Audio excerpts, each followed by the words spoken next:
So here's a story from the beginning of our civilization. And it's as if the story has prophetic eyes looking forward to where we are today. And it's about the Greek goddess Demeter. The Greeks knew her as goddess of the earth, and they knew that it was her generous heart that gives out, and gives out to all the people of the earth. And we're told there was a grove of trees especially sacred to her, an ancient wood, and standing at the centre of this grove was a great tree reaching up to the heavens, the tree of life. And on any given day you'd find dancing around the tree spirits or nymphs, like young women with flowers in their hair, and with hands joined together they would circle around the tree. This was a holy dance, a dance in honour of the generosity of Demeter. It was a dance in celebration of life itself.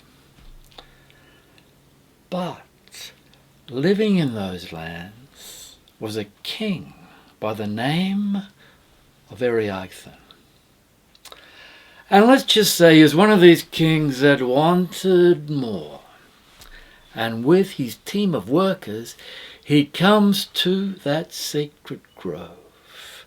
And he looks upon this scene where the dance is taking place. He looks up at the tree. Now this tree, as the tree of life, is an image of the wholeness, the interconnectedness of all of life. And it carries the promise that there will be enough. And at the same time, it's a reflection of what Erysichthon carries within himself, his own growth potential, his potential for flourishing. But when he looks up at that tree, what does he see? All he can see is the amount of timber and what he can do with it. And Ovid, he makes the point, he says, here's a man who has never made an offering at the altar. In other words, he doesn't know the meaning of the need for sacrifice. And when he looks up at the tree, he says, I don't care. I don't care if this tree be Demeter herself. Today it's going over. And he orders his men to take up their axes. He picks up his own axe and he swings it back, and as he does, a cry comes out of the deep grain of the tree. A shuddering swarms through it. But he brings his axe down, it bites into the trunk, and when it does, blood runs out. Like blood from the neck of a bull that's been slain.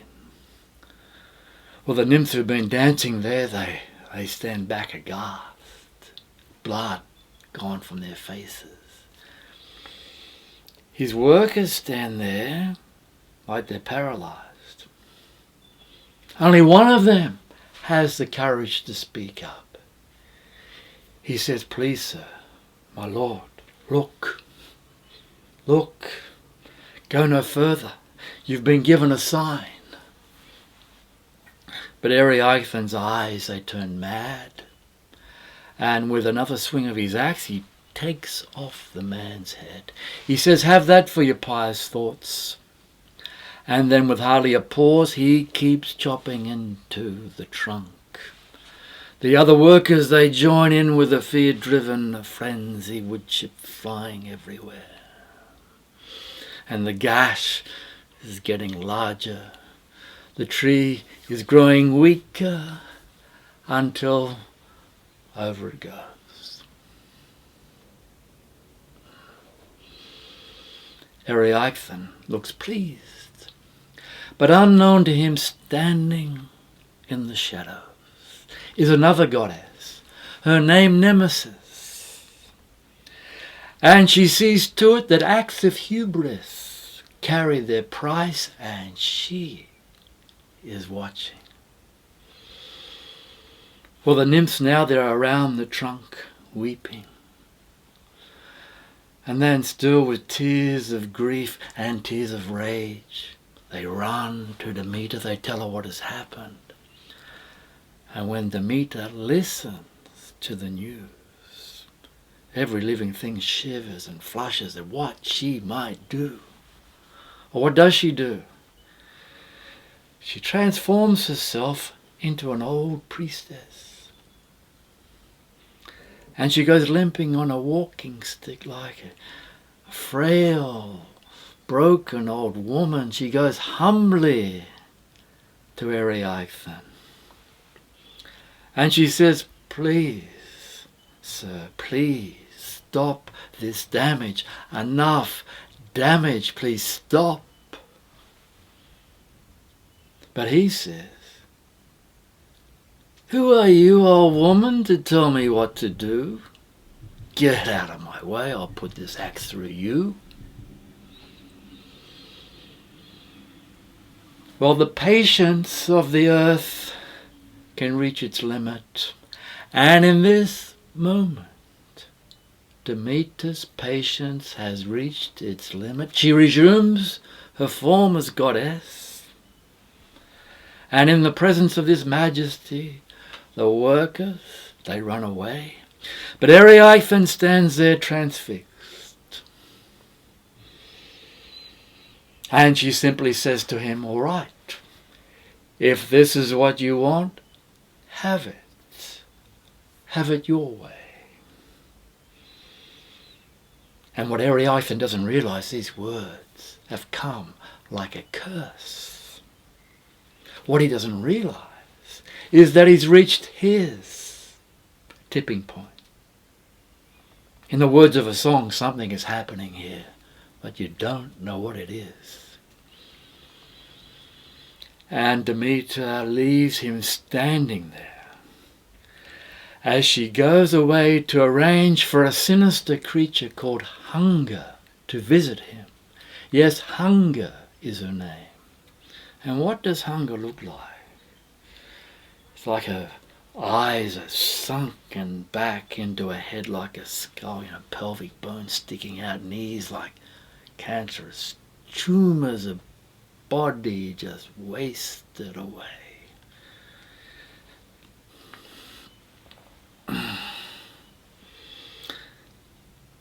Hunger is like the generosity and the blessing of Demeter now turned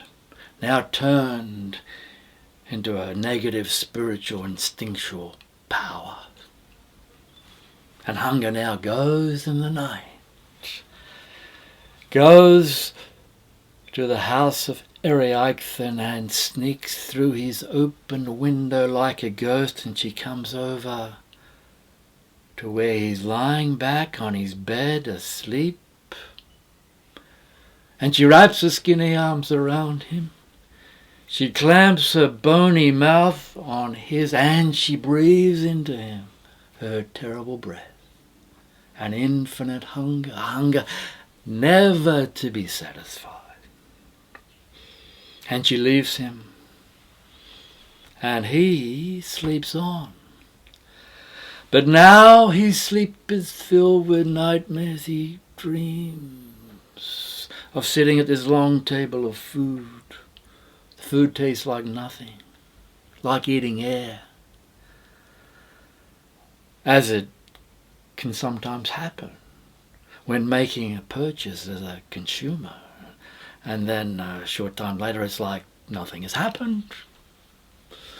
On a level of feeling, nothing has changed. We might even feel worse. And when he wakes up, It's with one thing on his mind. He calls out for food. Halfway through one course, he calls out for more. But it's not enough. He eats everything in the kitchen. But that is not enough. So he calls out for anything that can be eaten on the earth and the sky and the sea.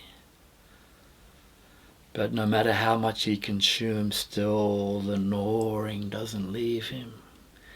He eats food enough to feed a whole city, a whole nation. But the more he consumes, the more he craves. Ovid said feeding Erysichthon is like throwing fuel into a fire. The more that goes into it, the more it just blazes out of control. And now he's using up his ancestral wealth. He's using up his heritage to feed his craving. An entire civilization can go this way, consuming what would sustain it into the future. And now we're told all he has left is his only daughter. And Ovid tells us she did deserve a better father. She is, you might say, the daughter of a certain kind of patriarchy. And Erysichthon, well, he just can't help himself. Powerless he is before his craving.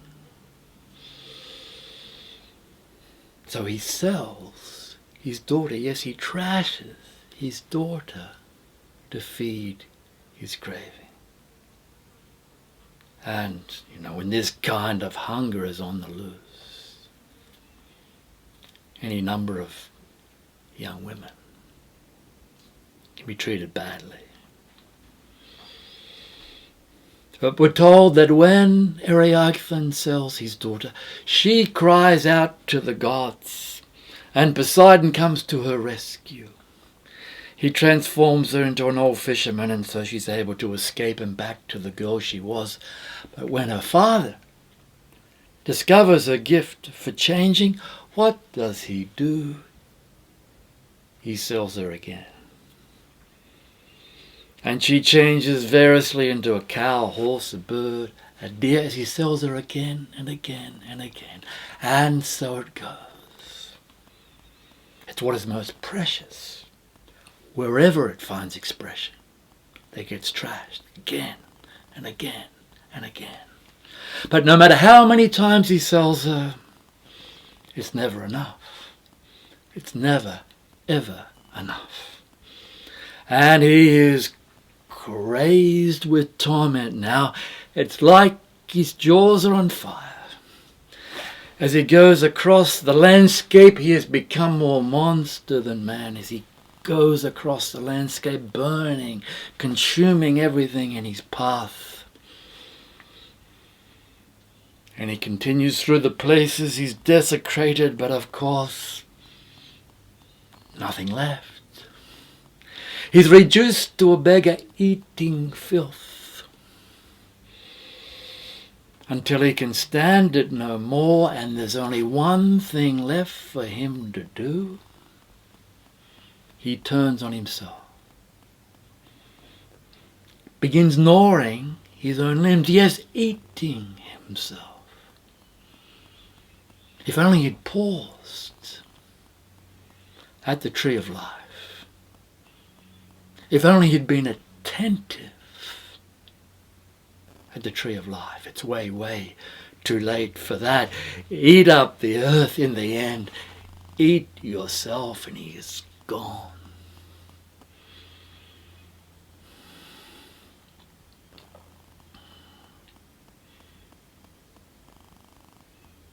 So this is a story from the beginning of our civilization. And it's as if it's looking forward to where we are today, pleading with us to take notice, to come to attention.